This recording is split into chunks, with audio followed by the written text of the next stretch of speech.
All right. Welcome, everybody. It's good to have you here. I am thankful yet again to do another world building workshop. And today we're going to be talking a little bit about encounters in general, but specifically about the creation of the big bad evil guy. So go ahead and just pause for a moment. I'm going to go ahead and pull in Instagram, and then we'll get started.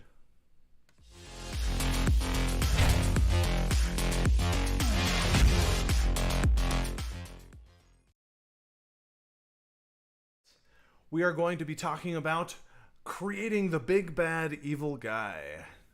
I'm really excited about it because it's something near and dear to me as a dungeon master. It's something that we should all enjoy and have a good time with. So, as we talk a little bit about tonight and we perhaps work together, I'll show you something that I've come up with, and then maybe we can make something together. But making a big bad evil guy can feel like it is the make or break of any campaign. You feel a lot of pressure when it comes to making the exact right villain. And hopefully I've got a couple tricks of the trade for you tonight that will help you take some of the stress off of that. And we'll be able to manage that a little bit better so that you realize it's really not all that big of a deal. For everybody here on Instagram, feel free to go through my bio link, subscribe to me on YouTube. It's currently streaming on YouTube, and that is where, good heavens, a lot of the chat is already taking place. So hopefully, John and Brad, you'll help me a little bit in managing the chat. I'm glad that you guys are all here. Manga, it's good to have you here. And let's go ahead and rock and roll. For everybody on Instagram, I'm glad that you're here. Please feel free to comment. I do my best to keep track of Instagram, but like the comment boxes like take up this much space on the phone, you know. So if the comments get moving too quickly, then I can't keep up and I lose track of quality comments. But that should not stop you from participating. So please do. I'm really glad that you're here. Excellent. When we're talking about, so over the last couple of weeks, we've made a lot of the Great Green Sea. And for those that are new here, the Great Green Sea is the concept of an ocean-sized forest that is as deep and tall as the ocean is. And that concept where there are things in the deep, absolutely titanic creatures out there, is a lot of fun. And it really struck home with me the opportunities to mess with that are absolutely endless. And so it's going to create possibly some unique problems when it comes to creating a big bad evil guy, right? Because when we're making a villain or anything villainous, and we think about, you know, monsters in the deep, is it good or evil? No, it just is. It just does what it does. And so really it's the matter of intelligence. And so having intelligent titanic creatures out in the deep, that should be even scarier. But we'll get there. Excellent. So when we're talking about creating a big bad evil guy, right? The big bad evil guy, the BBEG. When we're talking about the big bad evil guy, there's a couple things that I like to do just to get things started, right? And the first thing that I like to do when I'm thinking about creating something is I pick a genre of horror. And I know that, like, oh, I don't really like horror. That's okay.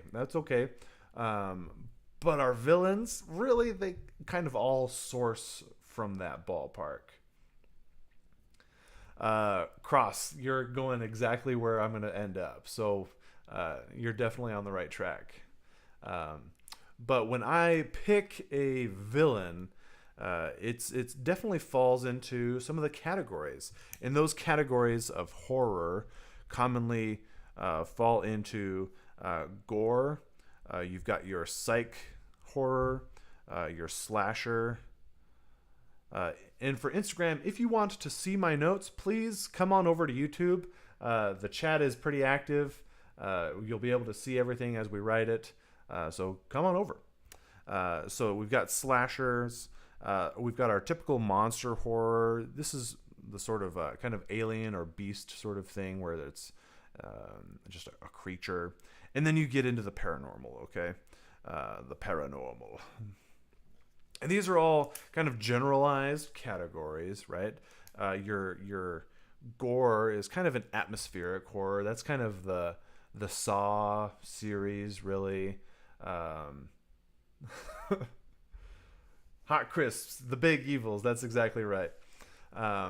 It's the gore is anything that's like a battle royale where it's all about the blood, right?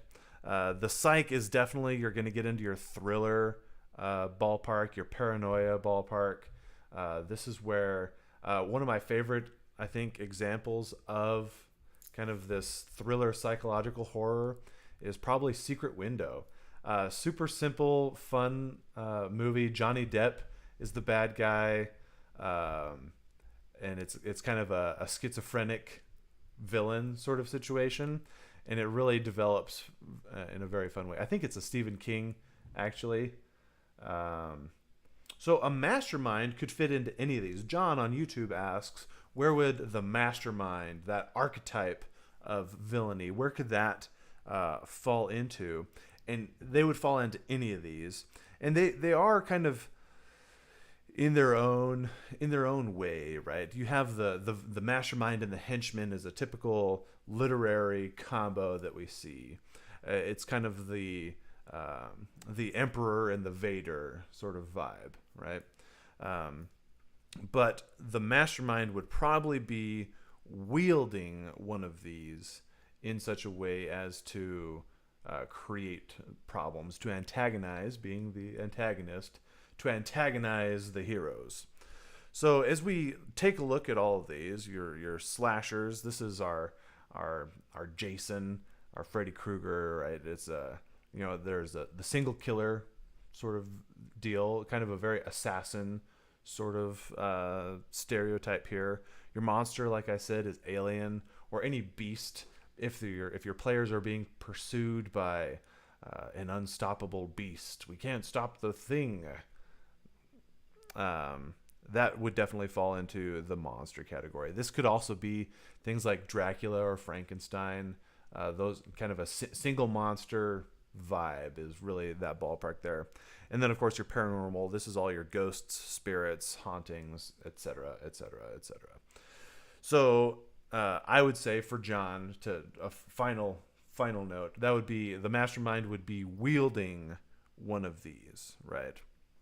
So you would use psych things, or a single assassin, or a beast in order to antagonize. Because the mastermind themselves really never do the antagonizing, right? It's they send the henchmen. They have their Darth Vader to go and pursue the protagonists. Brad says it'd be fun to make an accidental villain, like an anti-hero. He's not bad, but he's not good, right? And that could be a fun concept, because we have to remember the antagonist, the bad guy. They are the hero of their own story. They think that what they're doing is important. And that's something that Marvel has captured so wonderfully in the last decade, I would say. In the last decade, maybe even 15 years, you've really seen villains begin to show the gray. Studio Ghibli uses the gray villain, or the gray hero beautifully, in that this person is the antagonist. They are causing problems for the protagonist, but at the end of the day, they themselves are not good. They're not the protagonists. They're causing problems, but what they think that they're doing, the reasons that they're doing it for, are actually good. Right? I want to preserve the universe, and we're just gonna nix half of it. It's the easiest solution, right? Y'all are gonna him and ha about solutions when I'm just gonna snap and get rid of half of you, and the problem is solved, right? Um, Actually, an example of kind of an anti-hero is actually Elsa from the Disney movie Frozen.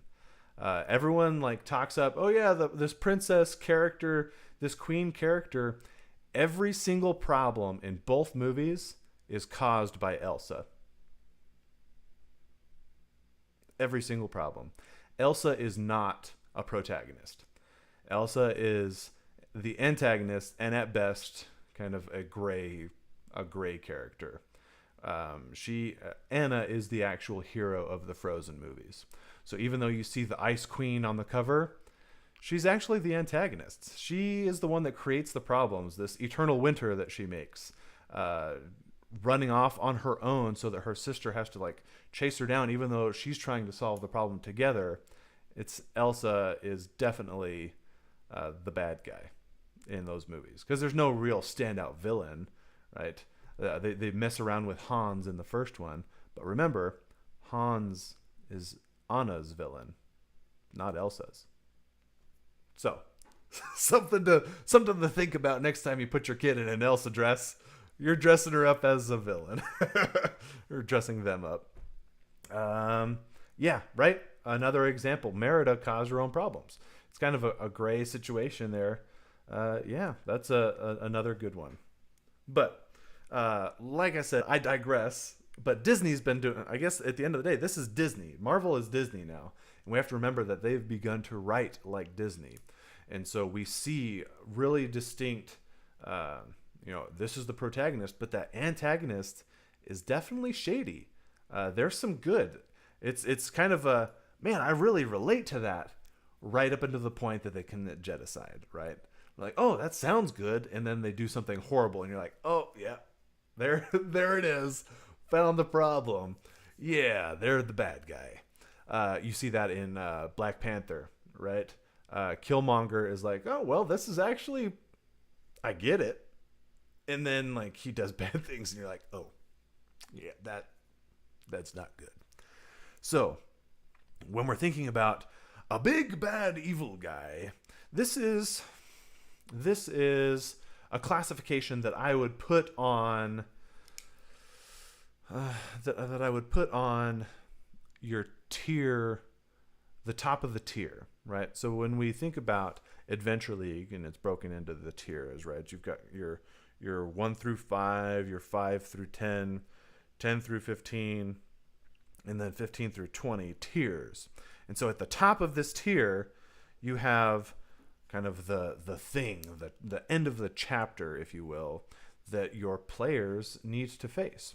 And they could have a mastermind at this level that is kind of trickling down the problems onto our players. And that's totally cool. That's totally okay. But there needs to be something for our players, a big bad evil guy for our players to encounter. And then we can recall, like we've talked about, the mastermind that always has a henchman. Someone always works for somebody, right? A great tier 1 villain is like a gang leader, or somebody from tier 2 that has gone to supervise that gang leader, right? It's kind of oh yeah, I'm the gang leader, and then you've got this like weird assassin character kicking around, and then you realize that assassin character actually works for the people that are really backing the gang, right? And then you get into this tier, and the top of the tier, your second tier, is you start getting into some paranormal problems. You're like, whoa, we're getting into like eldritch stuff here, right? People have powers that they probably should not have, and you're realizing that, oh, they're receiving those powers from something in this third tier, right? And everybody's got a boss, until finally you get to the top of the food chain, and you're slaying gods and traveling the multiverse. So, but 90% of the game is played right here in the first two tiers. Yeah, exactly. Salvatore does a great job with this, right? The Drizzt books were mentioned. Everyone on Instagram, you'll see me gesture here. This is YouTube right here. So if you want to watch or see the notes or do whatever, see the chat, come on over to YouTube, follow the bio link, subscribe. We've got a great comment here. I'm Certainly Original says, does a big main antagonist necessarily need to be aware of the protagonists? Like the leader of a faction not knowing about a group of mercenaries who stumbled into something big, asking for a friend. No, this is great. This is, to go back to our Thanos example, I don't even know who you are, right? You took everything from me. And he's like, dude, I don't even know who you are, man. Like, she was the, Scarlet Witch was the protagonist of her story, right? She's doing her things, and totally, a side character, very side character to Thanos' story. And so she comes to him and is like, you took everything from me. And he's like, dude, I don't even know who you are, man. Like, what do you want from me? Right? And that would actually be roleplay gold, right? Because we need to have voice lines ready for our villains. We need to have something prepared for our villains to say. That way we're not just like, the roleplay falls flat for our roleplay character, our roleplay people. If we do a good job of having a couple things programmed for our big bad evil guy to say, then we'll find that in that moment we're able to just kind of role play and go with the flow, and you'll find that the role play is just absolute gold as your villain is like, I don't even know who you are. And that will be a super fun thing for your level 5 characters to storm into some stronghold. Like, yeah, we're here to undo the ritual. And everyone's like, who even are you people? Oh, we're the so-and-sos. And everyone just like stares at each other and is like, do you know who these guys are? And you're like, oh yeah, I heard something about them once, catchphrase. Yeah. And that is entertaining. That's entertainment right there. So use that. Please use that. All right. So a couple things. So we're kind of talking about the tiers here, and this is where I think a lot of us kind of get drugged down in. The more background and personality your big bad evil guy has, the more things that they'll naturally have to say. Exactly. So we have to actually think about it. Manga artist on YouTube says the more background and personality that we give our big bad evil guy, the more they're going to have to say. So if we think about that and we think about their motivations and, okay, why are they doing what they're doing? And if what they're doing is because they're, pursuing to overcome death. Oh yeah, he's trying to destroy whatever and upset the gods and conquer death, this evil necromancer, when really your guy is just trying to like bring back a loved one sort of thing.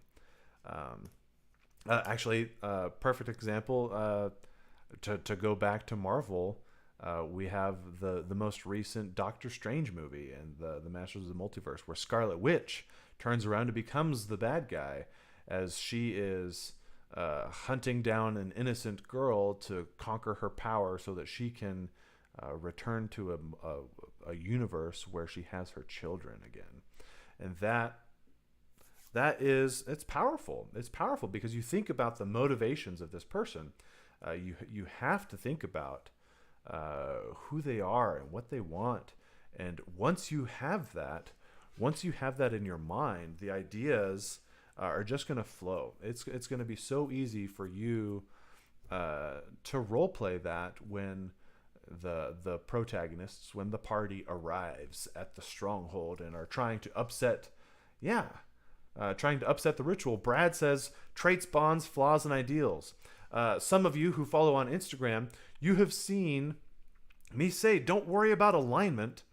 Worry about that block that nobody fills in. And as soon as you fill that block in, you know how to role play. You know how to act. You know what your character is going to do, regardless of what alignment it is. That's just for items. Nobody cares. Nobody cares what your alignment is. What really matters, there's items and spells, I think, are a couple things that matter about that. But if you establish traits, bonds, flaws, and ideals for your big bad evil guys, oh my goodness, I'm going to write that down because we need to remember that. If you have that written down, you are going to be leaps and bounds ahead of your peers when it comes to being a dungeon master. Why? Because your big bad evil guy is suddenly believable. Even if they're just absolutely vile. Because you can have the monster, right? You can have the thing that's just like, I'm killing for killing's sake. But if you have the traits, the bonds, the ideals, and the flaws established, when it comes to role-playing that character, it'll actually come pretty naturally. And your players will feel that, and the roleplay will be real. And that is the moment that your big bad evil guy just became relatable. I had a beautiful moment where I had... it was a culminating event. I had like 8 players at this session, and they were facing off toe to toe with the big bad evil guy. Like, this was end of campaign stuff, and the big bad evil guy, because I knew what he wanted and why he wanted it and how he was going to get it, he presented his case to the party, right? And 3 people defected right then and there. They were like, done. We're with you. Let's do this. Swords were drawn, fireballs were thrown, and suddenly this SWAT raid on the big bad evil guy turned into a diabolical absolute mess as players were attacking players because 3 people turncoated.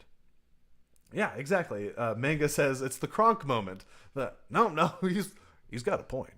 It's that moment. And if you are doing this, like Eldritch says in Instagram, Mr. Freeze from the old Batman movie did it for his wife. Same idea. If you have your traits and bonds, ideals and flaws considered for your big bad evil guy, you don't even need to worry about roleplay because you know who they are and you know what they want. So you'll be able to speak accordingly. It'll just be a matter of can I keep the same accent the entire time rather than like, I have no idea what to say for this guy.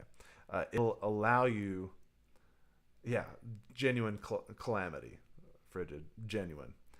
It'll allow you to focus on the other things. And as soon as you're able to focus on those other things, your game is elevated. It goes to the next level, taking your game to the next level.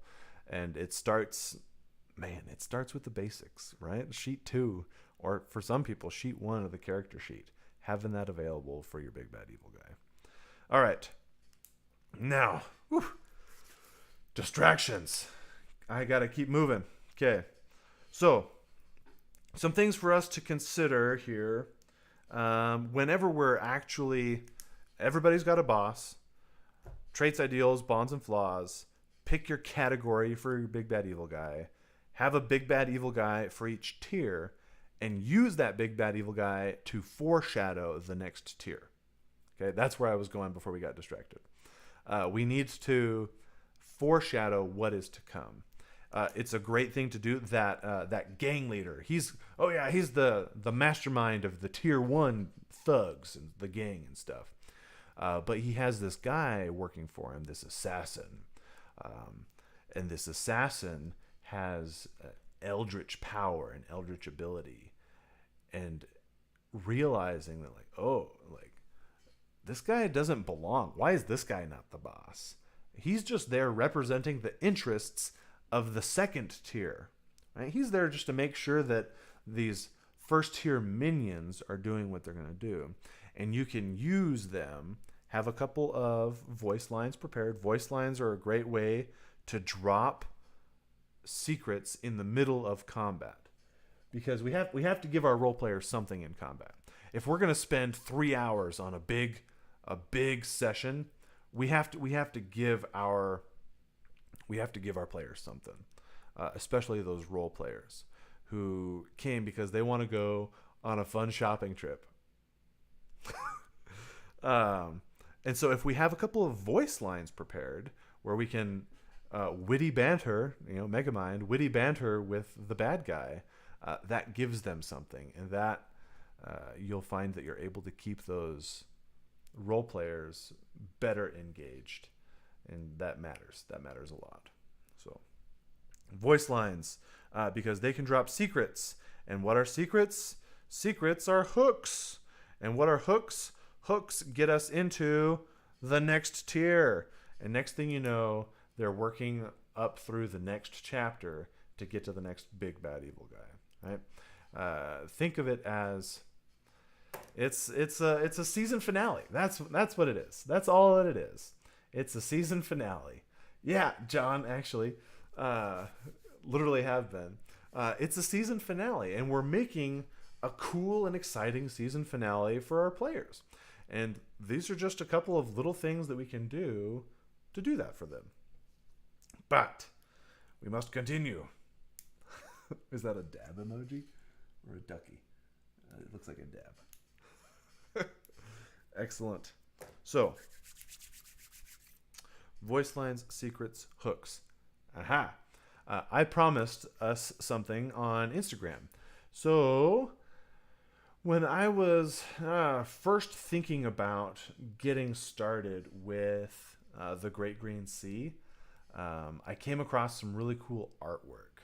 And it was villainous princesses. I wish I had pulled up a picture to show you guys. Maybe I could do that real quick while I'm talking. But these villainous princesses, and it got me inspired because some of them had hardcore Great Green Sea vibes. And it made me want to stat one.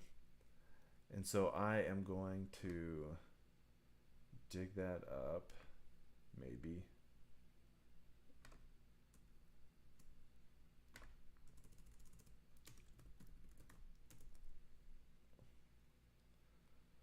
Let's see, I don't know.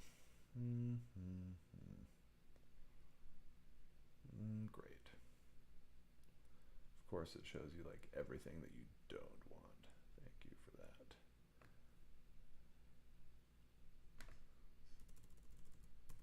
That's what Twisted Princess, that's what it was. Sorry everybody, this is super engaging. Haha, found it. Alright, let's see here.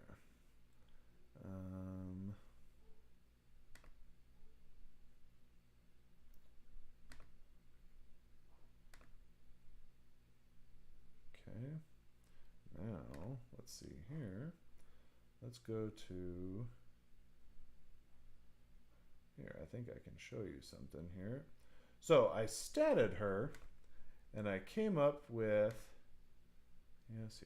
Well, it doesn't really matter what we call it.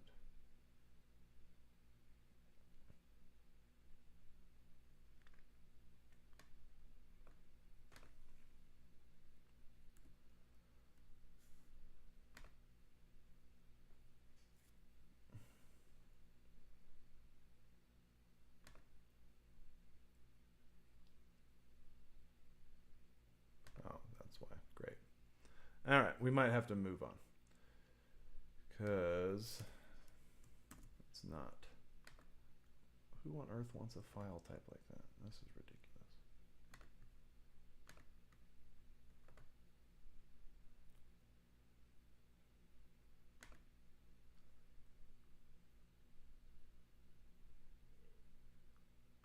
Okay.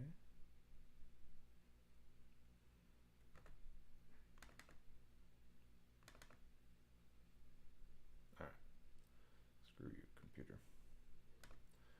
All right. Well, here, let me show you the stat block I came up with. If you're on Instagram, sorry, come over to YouTube, check it out. Hopefully everyone on YouTube can see what just came up. And yes, there it is. Excellent. So yeah, if you're on, yeah, distractions. Thank you. 30 minutes in, perfect timing. If you're on Instagram, please come over to YouTube, subscribe, follow. Chat's moving pretty well over here on YouTube, and you can see my notes. So that's important. All right, let's take a look real quick. All right, so I was inspired by this Disney princess, Snow White, and she had her 7 dwarves. And one of my followers, really great guy that I met over in San Francisco, he said Snow White and the 7 Redcaps. And if you don't know what a redcap is, I would encourage you to look it up, because there's some interesting actual, like, real Celtic folklore, some borderland folklore around that. And it definitely inspired what I did with the Redcap stat block. But the Snow White character and how she had enthralled these Redcaps was actually what really interested me most. So as we take a look at the Bone Witch Caladria, kind of researched a little bit about the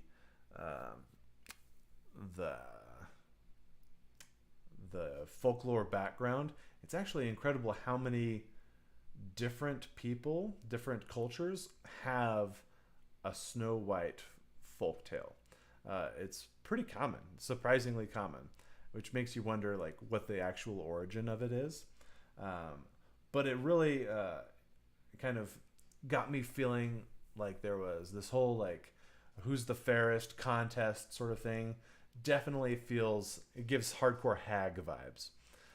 So went with the Bone Witch, which has kind of a creepy bone feel vibe, the White Witch. And so gave her a couple of interesting abilities here. If you're on YouTube, you can see what's on the screen. I'm sharing it with you. But she's definitely she's a good tier 2 big bad evil guy, right? So what I would probably do in this situation is have her act as the kind of tier 2 mastermind with her haggish abilities, right? So because she's about CR 12, of course, once you start homebrewing, it's impossible to actually tell where you're at. But I find that a couple of tiers above, like a 4-person team, is about right for whenever we're getting into, like, level 10. Because they're starting to get some cool abilities that they're able to really manipulate things with. And so a couple tiers higher, or a couple levels higher, is really necessary at that point. So I was kind of envisioning her being kind of a tier 2 mastermind, someone for the players to face at level 10, and having her have, like, a super redcap or a monster be kind of the level 5 boss, kind of a mini boss, if you will. And the reason for this being is she is designed to have a lot of combat control abilities here. I love to stack things so that she can apply a condition and then harvest that condition, so that you're not just coming out and just, like, walloping. Because the like, breath weapons have that problem. You just come out the gate and you just say, here's 10d8 damage. You're like, oh, ow, why'd that hurt so much? It just came out of the blue. You smacked me with a dex save. I've got a -1 to my dex. Of course I'm going to fail that, right? But with something like this, where she uses her Scepter of Sleep to stack some sleep, then she can apply some Soulbound. She can use Soul Stealer to remove that Soulbound condition, and then apply a Dominate Person. Like, yeah, the level 7 spell. Apply a Dominate Person on somebody, and that is just going to create some really interesting inter-party problems as she, weaves her haggish wiles on the players, and I think it will create a really fun dynamic. But that is Caladria the Bone Witch. Let me pull up the YouTubes. Yeah. So that fly is specifically that is her her Snow White Hawk, her legendary action. So her legendary actions, she can make her regular attack. She can polymorph real quick into her bird, fly across the map, and then polymorph back into her humanoid form. And then she has her Soul Stealer, where she removes that soulbound. And that soulbound, that curse is really fun. A creature that is soulbound to Caladria takes whatever damage they deal to her as psychic damage. So if the barbarian walks up and just slaps Caladria for 52 points of slashing damage, the barbarian takes 52 points of psychic damage in response to that attack. And that will be a fun, oh, okay, I need to take a break. Who has a remove curse? Where's the cleric? I need a greater restoration, right now. That will be another fun dynamic created there.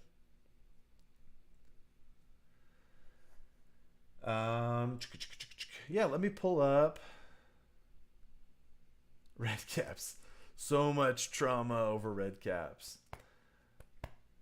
Excellent. Hey, everyone on Instagram, please come on over to YouTube. I would love for you to be able to see what I'm showing everybody. I have a homebrew stat block for kind of a Snow White character. I'm sure half of you are on your phone or the computer anyways, so it's really just a click and a skip over. But yeah, I would love for you to see this because it's interesting. Come hang out.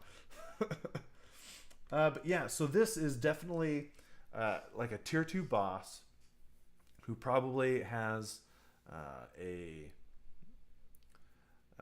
creature that she would use for the tier 1 mini boss. And so let's actually take a look at a Redcap. I got that prepared too. Redcap, all right. So a Redcap here. Fun CR4. This is something that our players are going to be able to encounter one or two of, and then as the campaign goes on, they can find them in larger groups. I would never throw more than 3 of these. They're exceptionally durable. So the thing about the red cap is essentially as long as this creature's cap is drenched in blood, it is immortal. It can't be killed. The magic surrounding it, it absorbs the magic of the blood in its cap, and it's able to overcome death. So it's kind of the undead fortitude sort of vibe until that cap goes through its 3 charges. So it'll be a really fun moment for your players to cleave this red cap, and then they can, as they're standing around the body, they can see as it looks like the wet sheen on this red cap, this beret,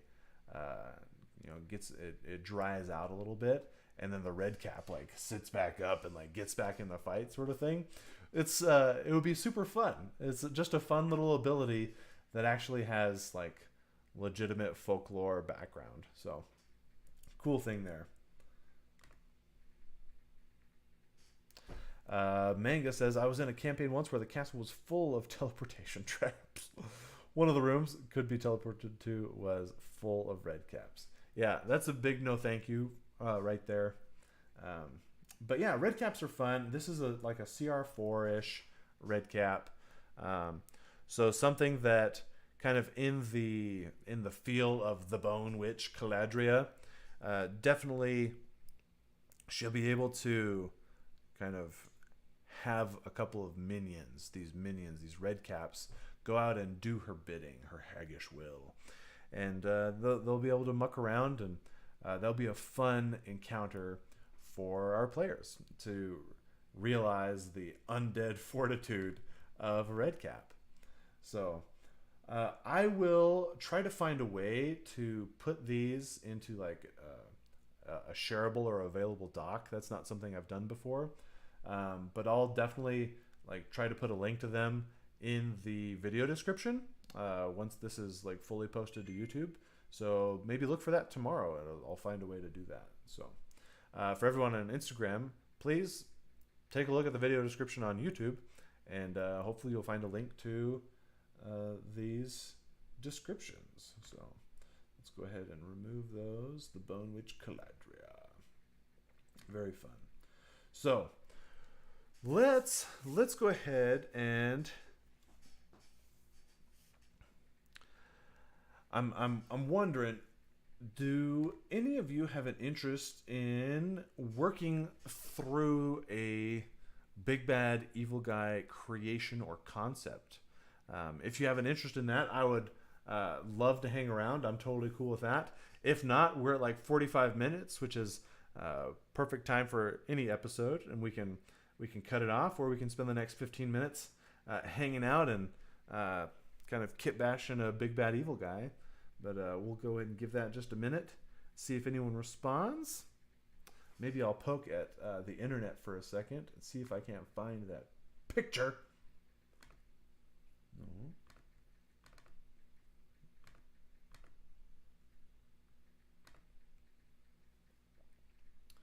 Okay.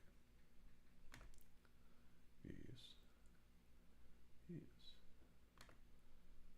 Good. Okay, that there.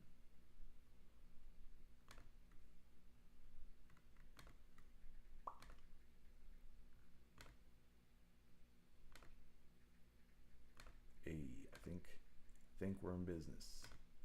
Hey, all right.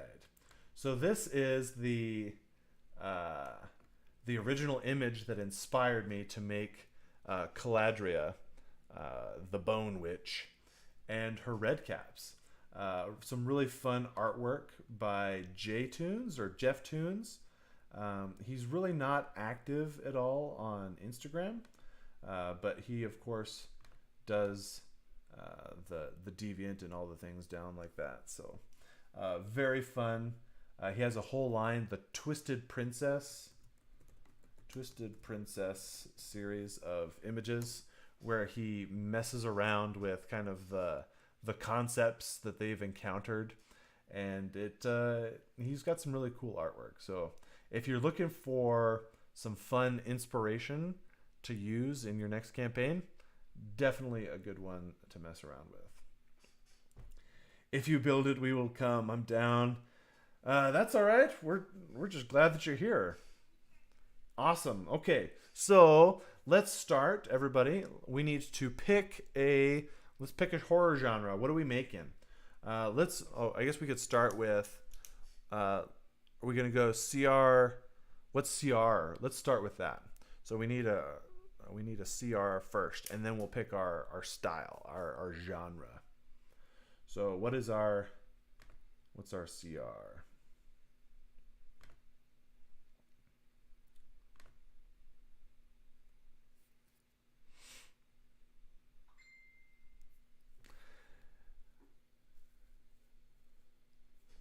Nothing? Nobody? If not, I'll just keep moving. Let's go with like a CR7. So we're going to make a tier 1 big bad evil guy, right? But we want it to be in the ballpark of CR7, okay? So now we need to pick a genre. Keeping in mind, CR1 or tier 1 villains, they are, okay, 4.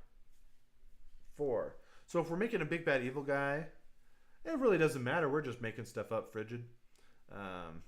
Yeah, the party level is meh. Doesn't matter all that much. So optimal.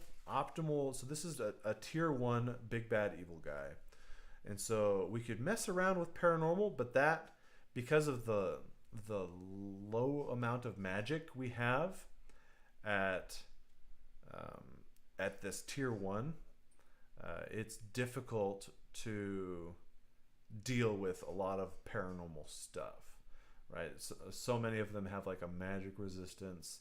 They have the ability to shift between planes.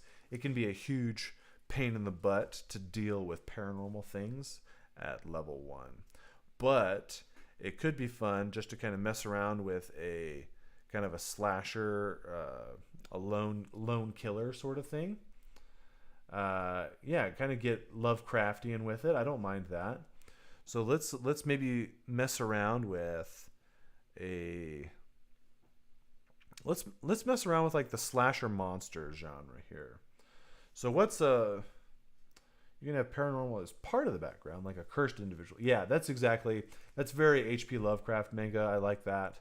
So let's go with kind of a paranormal monster, kind of a combo, right?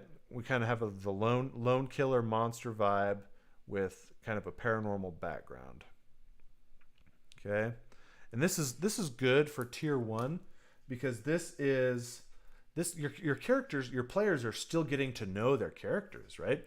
Your players are still learning the game for some of these people. Ooh, a paranormal bond or pact. Tristan, that's awesome. That could be perfect because that paranormal pact, I like the word pact here. We're kind of getting into like warlockish, Lovecraftian vibe because that is a perfect hook into the tier 2 stuff. Experiments gone wrong. Yes. This is good. So let's go ahead and mess around with like a Frankensteinish. So we could soup up a zombie, an intelligent zombie perhaps, or like a vampire spawn. We could use that as our framework and then mess around with the paranormal abilities, right? Because I think vampire spawn's like CR5-ish, right? And then we can soup it up a little bit and give it some more paranormal vibe. We'll be set. Something close to the movie Antlers would be cool. Wendigo style. Ooh, yeah, we've kind of we forgot we're Great Green Sea here, and so definite Wendigo vibes. Okay, all right. So we have a sailor or someone who fell overboard into the Great Green Sea, and then they walk into town. Right? They walk up to Bastion Iron Tree. And they've been missing for like a year. Very, very Survivor sort of thing. Yeah, with this Great Green Sea environment, that's perfect. So our backstory here, this sailor got thrown overboard or left behind or some reason, right? We can get into our traits, ideals, and flaws here. But we have this lost sailor, this airshipman, who had to make some like a pact, a warlockish paranormal pact, in order to make it back through the Great Green Sea. And so as they arrive, they appear normal. Like, oh, everyone's like, it's incredible that you made it home. And then like things start happening, right? And that could be a really, really fun kind of a Clue-esque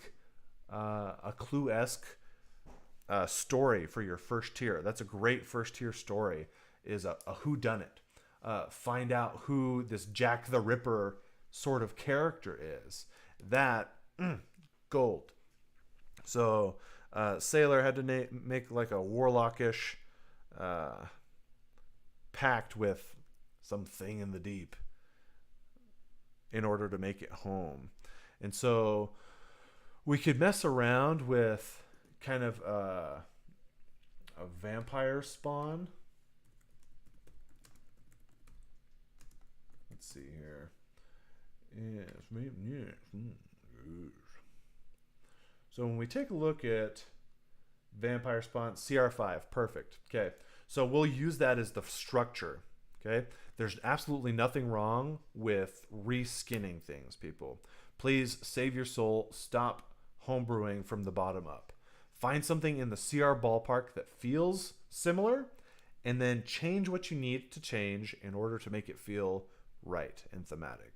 So, starting on the vampire spawn framework, right? which is CR5. So that means that our HP and our movement speed and our AC are all going to be in the right ballpark for our tier 1 players. That's what matters. Taking a look at regeneration, spider climb, we can cut out vampire weaknesses. We don't need those. That's not going to be a thing for us. So because of that, if we cut out the weaknesses, we might want to drop our HP a little bit. But I think that we could do that on the fly. As your players face it, and if they're having a hard time 50 HP in, you might just quietly shave 20 off, and like the next big hit on it will be enough.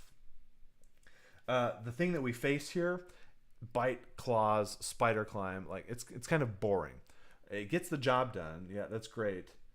But we need to spice up the paranormal. We need to spice up the eldritch nature of things.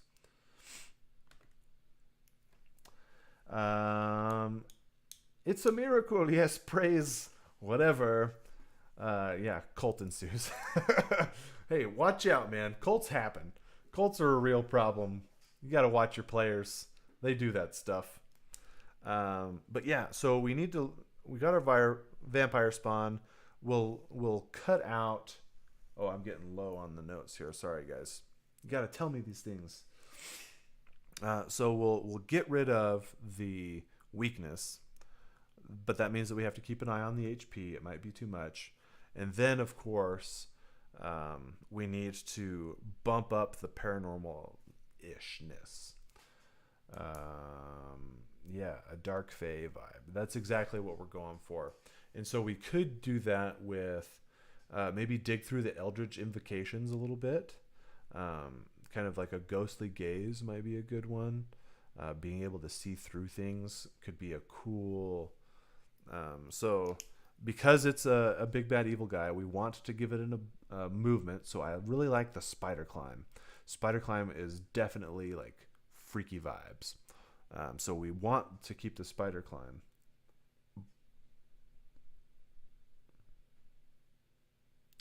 So Tristan says you could change or adapt some of the weaknesses. Yeah, the problem with the sea, the Lost at Sea, this is the Great Green Sea. It's a forest. It's a forest the size of the Atlantic Ocean. A cult is a great way to cause confusion in finding the big bad evil guy, right?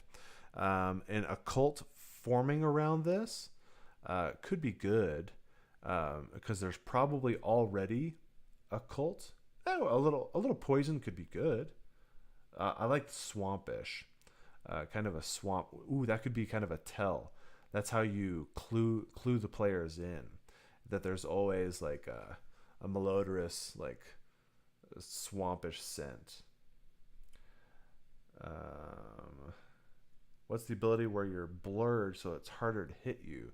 Oh, so kind of a mirror image sort of spell, or a parry or a shield sort of reaction would actually be really good. It's kind of a I like the blurred. Yeah, so kind of a cross between. Ooh, what about like a under the moonlight sort of thing? It's harder to hit, right? So it gets more powerful under the moonlight.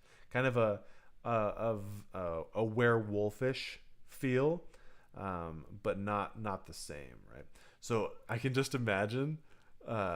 Oh yeah, your druid, he drops a moonbeam on him, and then suddenly he's more powerful, and everyone's like, "Hey, stop the moonbeam! Like, don't do that anymore," because it counts as genuine moonlight, right? So that would be funny moment.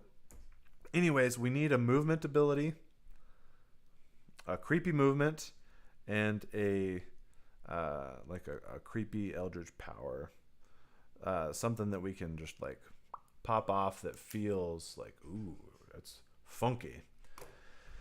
But actually, that would be pretty fun. We could brainstorm that stuff all night long and never get anywhere.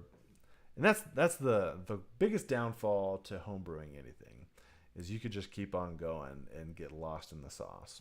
So eventually you just have to pick something. You have to say, hey, it's got a +2 AC when it's in moonlight, and it has a faster movement speed during the night or whatever.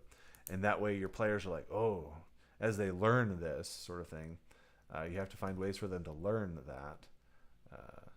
That way they know, oh, we got to find it during the day, and so on and so forth. Always give clues. Otherwise, your players will get blindsided by things, and it's just not very fun. But it's always good to surprise them too. Gives and takes. There's a scale to everything. You got to find that balance. But kind of like a displacer beast. Yeah, sure. We could mess around with the illusions. We did talk a lot about the Black Destroyer. So, Odinio, if you want to actually check out a video on displacer beasts, go to YouTube and check out part 4. Part 4, we get lost in the sauce on displacer beasts. So if you have any questions about those, we talk about them extensively. But thank you, everybody, for coming. It's time to end. Really appreciate all of the great participation in the chat. Kind of mess around. I think that could be a kind of a cool... so Manga says you could give it an interesting quirk, like its fey nature prevents it from entering homes. And that would definitely be a telltale sign, right? As the players go around, asking everybody's name, and then the first person that they find that's like, I'm not giving you my name. They're like, hey, you're being weird, just little fey things like that. So that would be a really good allude. You can allude and foreshadow this paranormal warlock pact that they get from some being in the Great Green Forest. Very fun, everybody. I really enjoyed this session. I love talking about the big bad evil guys and villains in general. Thank you so much for your participation. I'm really glad that you were all able to come hang out and enjoy. Everybody who's on Instagram, appreciate you being here. Really means a lot. And thank you so much for watching. So have fun and